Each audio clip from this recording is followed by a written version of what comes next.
Abraham और सारा ने एक चमत्कार के लिए अपना पूरा जीवन इंतजार किया था। उनके बुढ़ापे में इजाक का जन्म हुआ, प्रतिज्ञा का पुत्र, शुद्ध आनंद की संतान। वे उसे उस अटूट भक्ति के साथ प्यार करते थे जिसने उनके दिलों के हर कोने को भर दिया था। लेकिन फिर वो सन्नाटा टूटा। परमेश्वर अब्राहम के सामने प्रकट हुए। अब्राहम को आशीर्वाद की उम्मीद थी, लेकिन जो शब्द निकले वे उनकी रूह को चीर देने वाले खंजर की तरह थे। इजाक की बलि चढ़ा दो। उस क्षण से अब्राहम की आत्मा में एक कड़वा दर्द घर कर गया।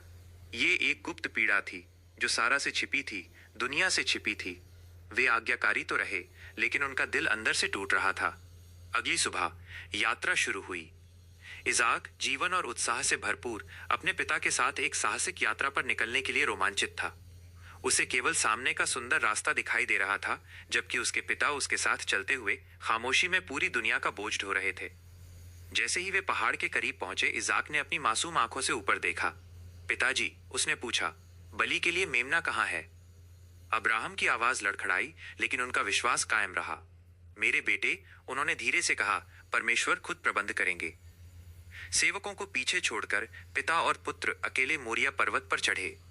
साथ मिलकर उन्होंने वेदी बनाई, पत्थर दर पत्थर। इजाक खुशी खुशी अपने पिता की मदद कर रहा था, ये जानते हुए भी नहीं कि वो लकड़ी उसी के लिए तैयार की गई थी।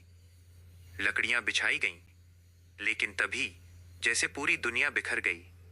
बिना किसी चेतावनी के अब्राहम ने रस्सियों की ओर हाथ बढ़ाया।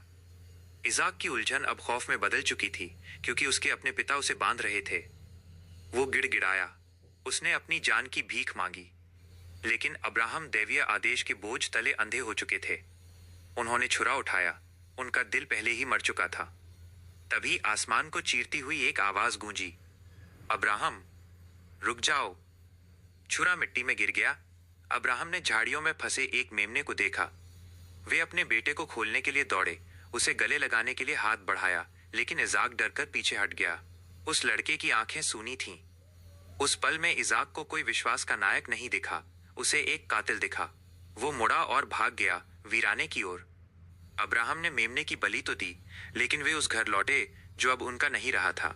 इजाक ने सारा को सब कुछ बता दिया था।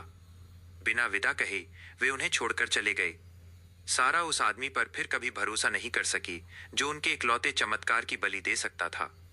इजाक उस पहाड़ की छाया में बड़ा हुआ। अपने पिता पर उसका विश्वास हमेशा के लिए टूट चुका था। सालों तक सन्नाटा रहा। जब सारा की मृत्यु हुई, तब अब्राहम शोक मनाने आए। वे उसकी कब्र पर रोए और आखिरी बार अपने बेटे की ओर हाथ बढ़ाया। लेकिन इजाक ने उन्हें दूर धकेल दिया, एक खामोश इनकार जिसने छुरी से भी ज्यादा गहरा घाव दिया। अब्राहम अपनी तन्हाई में वापस लौट गए। फिर भी एक पिता का प्यार बना रहा। अब्राहम ने अपने सेवक को इजाक के लिए एक वधू खोजने के लिए भेजा। जब रिबेका आई तो इजाक ने उसका हाथ थामा, लेकिन वो उसे अपनी मां के तंबू में ले गया। वो अपने पिता के घर के साये से कोसों दूर रहा। अब्राहम ने अपने अंतिम दिन केतुराह के साथ बिताए। उनकी रूह में एक गहरी और कड़वी पीड़ा बसी रही। उन्होंने ईश्वर का अंत तक साथ निभाया, लेकिन बाकी का रास्ता उन्हें अकेले ही तय करना पड़ा। आज्ञाकारिता की एक कीमत होती है।